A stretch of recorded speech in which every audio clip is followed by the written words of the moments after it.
Nitong nakaraang linggo, mainit na pinag-usapan sa social media ang pagbubuntis daw ni Melay Cantiveros. Ang ama, ang boyfriend na si Jason Francisco.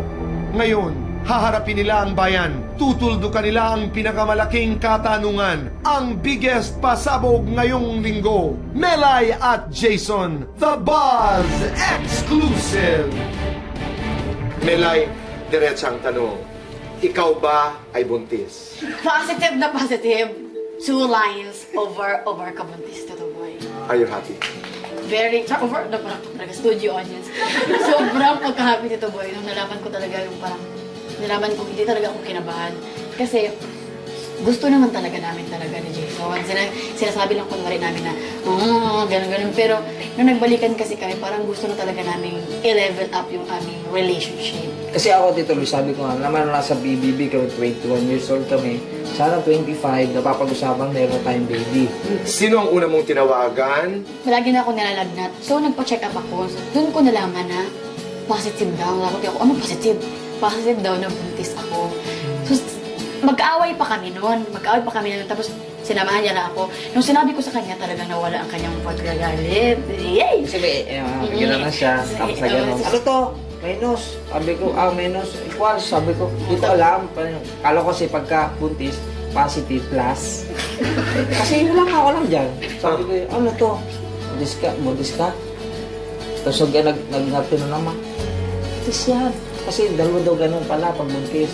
Siyempre, naging masaya naman ako. Pinagluto ko agad para... So ano nga ba ang totoo? Reconciliation baby ba ito? Singapore baby ba ito? Philippines. Ah, So kasi nung time na yan, parang inisip namin na talagang gusto ng...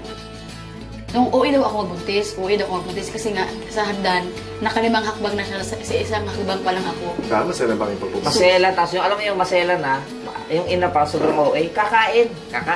Pagkain, meron pang tubig. Ayoko kasi pinapapunta ko muna sa baby yung kanin. Saka dito boy, ayokong sumuka, natatakot akong sumuka. Bakit? Baka masuka ko yung bata dito. Kaya pinigilan ko, nilunok ko yung suka ko. Ako naman, huwag ka naman ganyan kasi hindi ko alam ang gagawin. Huwag mo naman din ako pagpanikin. Sino naman ang mga sinabihan ninyo? Talaga yung mama ko talaga tinawagan ko. Tapos sabi ko, ma, buntis ako. Sabi niya, ha? Niloloko ka talaga. Buntis kasi maloko kasama ko eh. Buntis ka ako, bakit ayaw maniwala? Ha? Maloko ko talaga. Hindi siya naniwala. Pag ganyan, hindi na ako magloloko kasi buntis nga ako. Hindi na nagsalita mga Hindi nagsalita. Hello? Hello, ma? Wala niya Ha? nag-collapse. Ha? Hello, ma?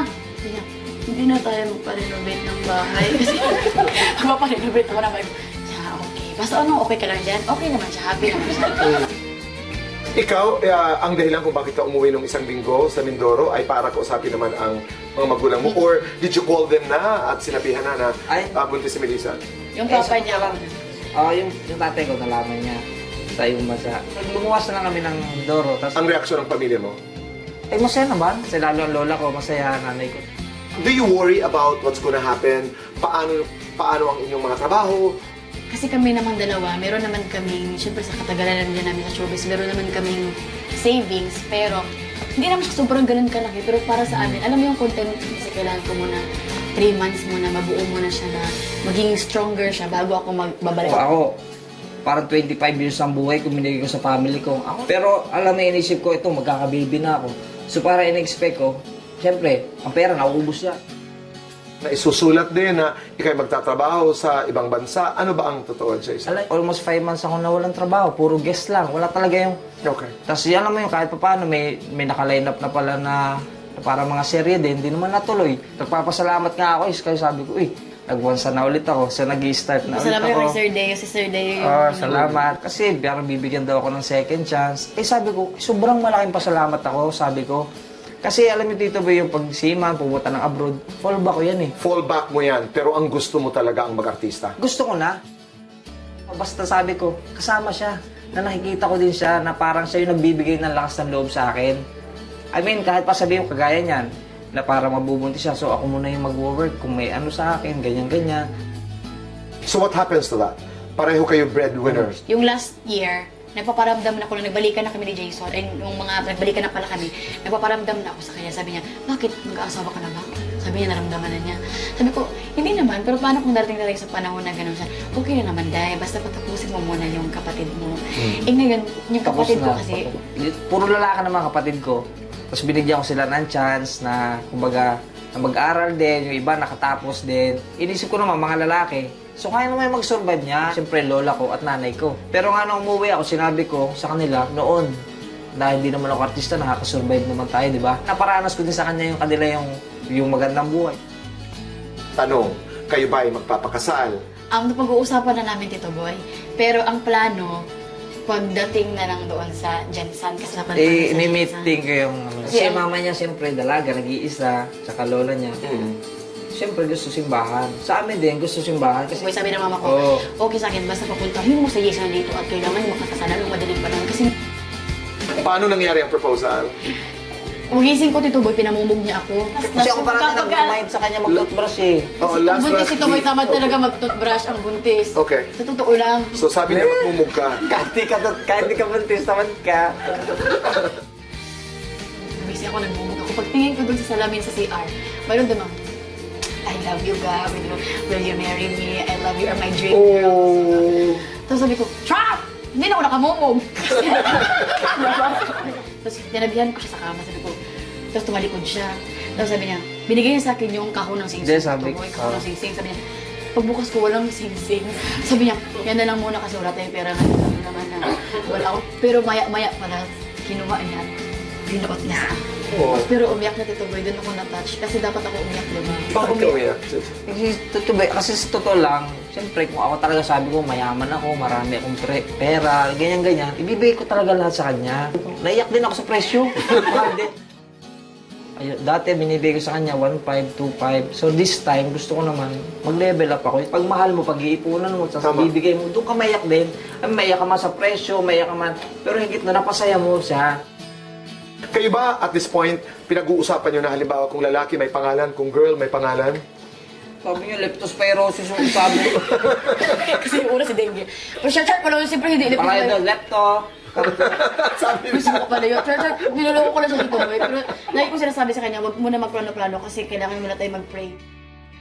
Ngayon, na nag-uumpisa kayo ng bagong chapter ng inyong buhay, anong mga nakikita niyong pagbabago sa inyong dalawa? Sobrang naging mature kami. Tsaka hindi na rin ako nagsiselos. Parang confident na rin ako na sobrang love niya ako. Jason, ano ang nais mong ipangako sa iyong sarili? At kung meron ka man pangako kay Melissa? Ay, papangako ko sa iyo na hindi ako magkaka-second wife. Kailangan lang, Third lang. hindi. Lambingin mo din ako pagka alam mo na something na parang na, ano na ako sa iyo, na parang parang nauumay. Kasi dumadating sa point na nauumay eh. Pag, lagi yung tinatanong, pagka nanonood akong TV, may sexy crush mo yan. Ililipat ko na kagad. Sabi ko, huwag ka naman ganyan. So iniisip ko sa kanya, mag-trust ka sa akin. Parang nagiging lalo ako, siguro mas magiging matyaga ako. Yung nakikita ko, ayoko na mangyari sa'yo. Kasi yung mga napagdaanan ko, ayoko na ibigay sa yan. Melissa. Ako na mapapangako ko sa iyo. Hindi naman, ito basta-basta papasukin natin. Ako naman always here ako for you. Grabe na yung pinagdaanan natin sa ating relationship. Kinaya natin yon kasi nga, sobrang love natin isa't isa. You and I will love you. Pinaka-importante sa lahat, put God in the center of your relationship. Napaka-mahalaga nun. Actually, And then, always give each other a chance, a second chance. Maraming salamat na ginawa nyo kami at ang sambayanan na bahagi pa rin ng inyong buhay. Maraming Yes. salamat. Wow, ang ganda-ganda talaga ng interview. Alam mo, boy, something about that interview just talagang makes you want to smile. Hindi That's ba? We were talking backstage. Napaka-genuine. Diba? Talagang totoong-totoo yung sinasabi nila. Tsaka yung magiging anak, leptospirosis. So funny, no? Oo, grabe. Nakakatuwa. Ako, maraming salamat, Nella at Jason, sa inyong tiwala sa amin dito sa The Buzz. At beautiful people. Napakabubuti, napakagagandang tao. I'm happy for this couple kasi parang hindi ko ma-imagine si Melay without Jason and Jason without Melay, di ba? That's Kaya true. Melason. Parang, I'm happy for them. Congratulations to the both of you.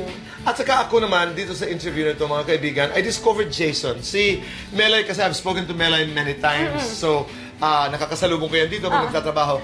Napaka-genuine. Why do you say you discover Jason? Only now. He speaks from the heart. Kasi pag nagsasalita ka na galing sa puso, hindi ka pwede magkamali. Totoo. Yung core, napaka-klaro. He's funny, he's honest, he doesn't pretend to be who he's not. Correct. So, ang dali-daling panuorin. Ganda, di Tsaka ba? mararamdaman mo talaga nagmamahalan silang dalawa. And you root for them. Yes. You pray that sana'y lahat maayos, sana'y maging maligaya sila. Dahil parang buo ang ibinabahagi nila sa atin. Pero di ba kadalasan kapag may break up, di ba, when couples break up, when they get back together, parang nag-the next level na sila. That's true. Parang it's all or nothing. Parang kadalasan ganun na nangyayari, hindi ba? That's like, towards the end of the interview, sinabi ko that you have to give yourself always a second chance. Always. Always. A second chance, always talaga So a yun second ang lesson chance. natin for today. Totoo yan. It's a life of second chances. Dapat. Ako, naniniwala ho talaga ako doon mga kaibigan sa mga pangalawang pagkakataon dahil life is not perfect. Di ba? May mga bagay na nais natin mangyari, may mga bagay na gusto natin pero hindi nangyayari. But we have to take it moment by moment until we realize na, ay, ganun pala talaga yon, di ba? That thing was not meant for us, but this one is better. Nung nagkukwentuhan nga kami nila Melay, makikita mo talaga yung ito ginusto namin ito, but some divine force was in charge from the very beginning. Sa kanilang dalawa. Galing. Beautiful. Galing. Beautiful. Oo, sabi ko nga sa kanila, dahil plaplanuhin na, pag uwi nila sa Jensan, they will be planning yung kanilang kasal, pag-uusapan ng mga, parehong lang gusto sa church. Iaayos nila ang kanilang buhay. Sarap pakinggan. And what a big factor their family plays sa relationship nila, hindi ba? Ganda nung narrative, di ba? Nung sinabi sa nanay ni Melay, halimbawa, tatapusin ba natin, anak, ang pagpaparenovate ng bahay? Di ba? At saka Jason naman was trying to say, for 25 years, lahat ginawa ko para sa aking pamilya. Pero alam mo, sabi niya, hindi ko pa rin pababayaan ang nanay ko at ang aking lola. Because his father, I think, works abroad, no? Mas lalo akong humanga doon na kung ano man ang ating perception kay Jason dati, sobrang mapagmahal sa kanyang lola, sa kanyang ina. Well, it's obvious that they're very passionate about one another, hindi ba? Di ba? Love. Love. Wonderful, di ba? Wonderful. Love and happiness, di ba? Tapusin natin ang conversation na yan sa ating love and At happiness. saka, let's be happy for people who are happy. Correct. Mga kaibigan. And we don't have to be in show business to do that. Sa ating mga kapitbahay, kaibigan, when someone is happy, let's be happy for them. Di ba? Mas masaya yon. That's how Talagang life tumatamo should si be. Mami Vanjie. Di ba? Kanina pa siyang agree sa amin. May mga tao